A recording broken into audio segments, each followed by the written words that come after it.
तो स्वागत करता हूं आप सभी का हमारे चैनल पर। तो आज आपके लिए लेकर आ चुका हूं एक्टिवा 110 सीसी, बिल्कुल 2025 वाला लेटेस्ट मॉडल। वैसे बेसिकली इसके अंदर तीन वेरिएंट्स आते हैं, स्टैंडर्ड, डीलक्स और एच स्मार्ट। तो मैंने स्टैंडर्ड वाले वेरिएंट की अभी कुछ दिन पहले ही वीडियो की थी, उसका लिंक मैं आई बटन में भी डाल दूंगा, आप लोग वो भी चेक कर लेना। आज मैं आप लोगों को लेकर आया हूं डीलक्स वेरिएंट, जो कि बीच का वेरिएंट है और मेरे हिसाब से सबसे वैल्यू फॉर मनी वेरिएंट भी रहने वाला है, क्योंकि इसके अंदर आप लोग को जरूरत वाले फीचर्स तो मिल ही रहे हैं, लेकिन उससे ज्यादा अच्छे खासे फीचर भी मिल जाएंगे। जैसे कि यहाँ पर आपको डिजिटल इंस्ट्रूमेंट क्लस्टर देखने को मिल जाने वाला है, और भी सब कुछ मैं आपको वीडियो में आगे चलकर आराम से एक्सप्लेन करने वाला हूँ। तो मेरे हिसाब से सबसे वैल्यू फॉर मनी वेरिएंट ये वाला रहने वाला है।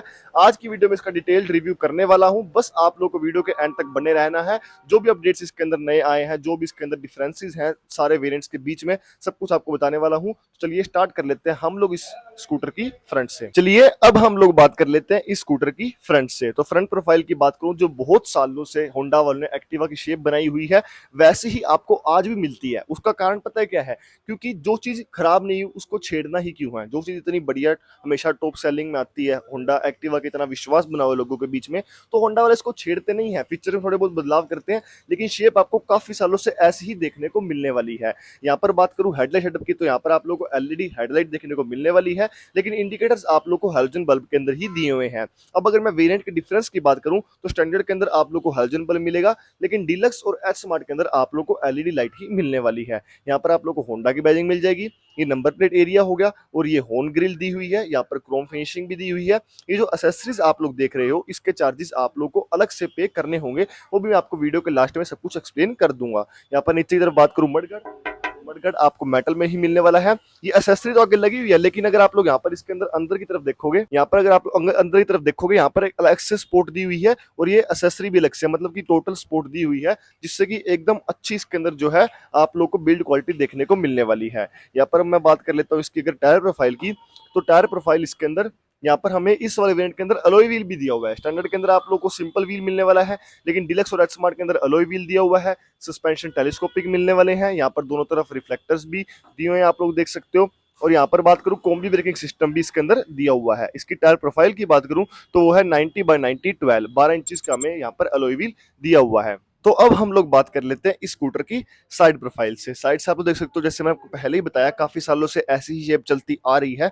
बस 6G के टाइम पे थोड़ी सी यहाँ पर पीछे की तरफ कर दी गई थी, बाकी ओवरऑल आपको वैसी ही शेप, वैसी ही लुक मिलने वाली है। यहाँ पर एक्टिवा की बैजिंग मिल जाएगी, जो एच स्मार्ट वाला वेरिएंट रहने वाला है, यहाँ पर आप लोग को एच स्मार्ट भी मिलेगा, लेकिन जो डीलक्स और स्टैंडर्ड है, यहाँ पर आपको सिंपल एक्टिवा की बैजिंग ही मिलने वाली है, क्रोम फिनिशिंग के अंदर। इस तरह बात करूँ, फुटबोर्ड एरिया यहाँ पर दिया हुआ है। अगर आप लोग इसको उतरवा लोगे, या फिर अगर आप लोग इसको नहीं लगवाओगे, तो आपको फुटबोर्ड एरिया और भी अच्छा मिल जाएगा। यहाँ पर ग्लव बॉक्स भी दिया हुआ है, 2025 वाले अपडेट के अंदर यहाँ पर ग्लव बॉक्स भी ऐड कर दिया गया है। और यहाँ पर इस तरह बात करूं, तो यहाँ पर अब हमें चार्जिंग पोर्ट भी दिया हुआ है। ये आप लोग को डीलक्स और एच स्मार्ट में ही मिलने वाला है, स्टैंडर्ड वेरिएंट के अंदर ये चार्जिंग पोर्ट नहीं मिलता। तो अब बात कर लेते हैं इसके इंजन स्पेसिफिकेशंस के बारे में। तो इसके अंदर हमें मिलता है 109 सीसी का single cylinder fan cooled 4 stroke engine, जो कि आप लोग को प्रोड्यूस करके देने वाला है 7.8 पीएस की पावर और 8.9 एनएम का टॉर्क। वहीं पर बात करूं, यहाँ पर ईएसपी की बैजिंग मिल जाती है, जिसका मतलब है एनहांस्ड स्मार्ट पावर। इसके अंदर ये वाली टेक्नोलॉजी ऐड कर दी गई है, जिससे कि इसकी पावर और भी बूस्ट हो जाएगी। यहाँ पर इसके ग्राउंड क्लियरेंस की बात करूं, तो इसके अंदर हमें 162 mm का ग्राउंड क्लियरेंस दिया गया है।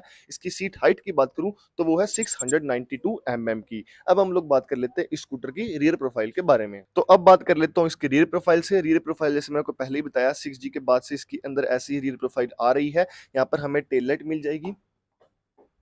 अगर आपको ऑनली दिखाऊं, तो टेल लाइट और जो इंडिकेटर है वो हैलोजन बल्ब के अंदर ही दिए हुए हैं। आगे की हेडलाइट एलईडी है, लेकिन टेल लाइट हैलोजन बल्ब ही है। यहाँ से आप लोग फ्यूल लिड को ओपन कर सकते हो, जिसकी कैपेसिटी है 5.3 लीटर्स की। तो यहाँ पर नीचे की तरफ बात करूं, नीचे की तरफ हमें नंबर प्लेट एरिया दिया गया है, यहाँ पर रिफ्लेक्टर भी दिया गया है, और जो मड गार्ड है पीछे का, वो प्लास्टिक का ही दिया हुआ है। अब मैं बात करता हूँ अगर यहाँ पर इसकी रियर टायर प्रोफाइल की। अगर इसकी रियर टायर प्रोफाइल की बात करूँ, तो वो है 90/110 की, 10 इंचज का हमें पीछे की तरफ अलॉय व्हील दिए गया है। अगर इस साइड प्रोफाइल की बात करूं, तो यहाँ पर इस तरीके की देखने को मिलने वाली है, वहां की तरह सेम ही है, बाकी यहाँ पर कुछ ज्यादा बताने वाला नहीं है।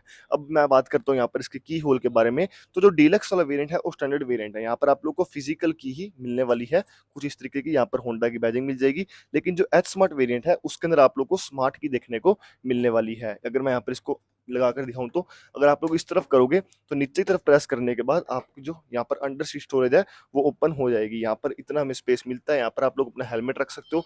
फर्स्ट एड किट आप लोगों को कंपनी की तरफ से ही देखने को मिलने वाली है। यहाँ पर आप लोग डॉक्यूमेंट्स वगैरह भी रख सकते हो। और अगर वहीं पर मैं बात करूं, अगर आप लोग इसको ऊपर की तरफ पुश करोगे तो इसकी जो फ्यूल लिड है वो ओपन हो जाएगी। तो अब बात कर लेते हैं यहाँ पर हमें स्विचेस की। तो यहाँ पर हमें हाई हाई बीम और लो बीम का दिया हुआ है। यहाँ से आप लोग पास भी कर सकते हो। ये जो जॉयस्टिक दी गई है इससे आप लोग इसके अंदर सेटिंग्स को एडजस्ट कर सकते हो। यहाँ से आप लोग इंडिकेटर को ऑन ऑफ कर सकते हो। यहाँ से ये हॉर्न का बटन हो गया और यहाँ से आप लोग को इसके अंदर अब आइडियल स्टार्ट शो का बटन भी मिल गया है और यहीं से अगर आप लोग उसको प्रेस करोगे तो ये स्कूटर स्टार्ट भी हो जाएगा। यहाँ पर मैं अगर नीचे की तरफ बात करूँ, मैंने आपको पहले दिखाई दी, यहाँ पर चार्जिंग पोर्ट, यहाँ पर ग्लव बॉक्स हो गया, यहाँ पर आप लोग को हुक दिया गया है सामान वगैरह टांगने के लिए। ये एसेसरी का पार्ट है। और अब हम लोग बात करते हैं इसके मीटर के बारे में। डिजिटल इंस्ट्रूमेंट क्लस्टर दिए गया है हमें डीलक्स वेरिएंट और एच स्मार्ट वेरिएंट के अंदर आपको यही मिलने वाला है। स्टैंडर्ड के अंदर आप लोग को एनालॉग मीटर मिल जाएगा। यहाँ पर जो आप मीटर देख रहे हो SP125 एक्टिवा 125 उनके अंदर भी यही मीटर देखने को मिलता है। यहाँ पर हमें इंडिकेटर दिए गए हैं, इंडिकेटर की पोजीशनिंग मिल जाएगी।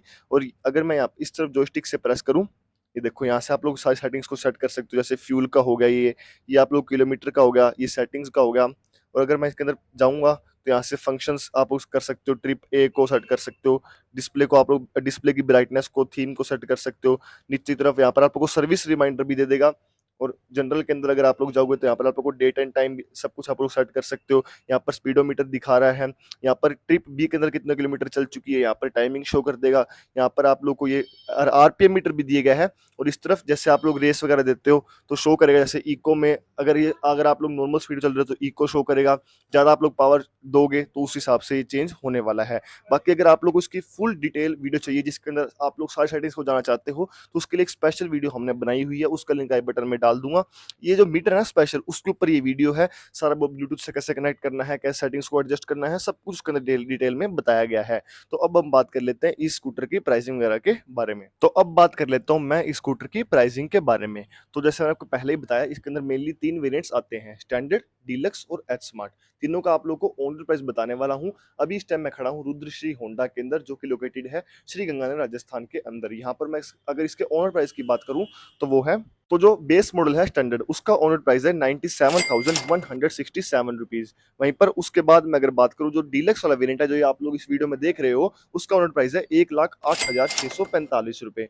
वहीं पर बात करूं जो बिल्कुल टॉप मॉडल है एच स्मार्ट वाला, उसका ऑनर प्राइस है 1,11,924 रुपए। तो ये बात होगी प्राइसिंग की। अगर आपको आपकी सिटी का पता करना है तो कमेंट सेक्शन में पूछ सकते हैं। और मैंने आपको जो भी ऑनर प्राइस बताए हैं इसके अंदर आप लोग को एक्सेसरीज नहीं मिलने वाली है। अगर आप लोग को एक्सेसरी लेनी है तो ऑनर प्राइस के ऊपर आप लोग को 4,215 रुपए और पे करने होंगे। उसके बाद बात करूं वारंटी की, तो उसके अंदर आप लोगों को मिल जाएगी 3 साल या फिर 36,000 किलोमीटर की वारंटी। बाकी आप लोग एक्स्ट्रा पैसे देकर एक्सटेंड भी करवा सकते हो। उसके बाद बात करूं डाउन पेमेंट की, तो मिनिमम 10 से 15,000 रुपए डाउन पेमेंट देकर आप लोग उसको अपने घर पे लेके जा सकते हो। अगर आपका अभी भी कोई डाउट है तो आप लोग हमें कमेंट सेक्शन में पूछ सकते हैं। मिलते हैं नेक्स्ट वीडियो में, तब तक के लिए धन्यवाद।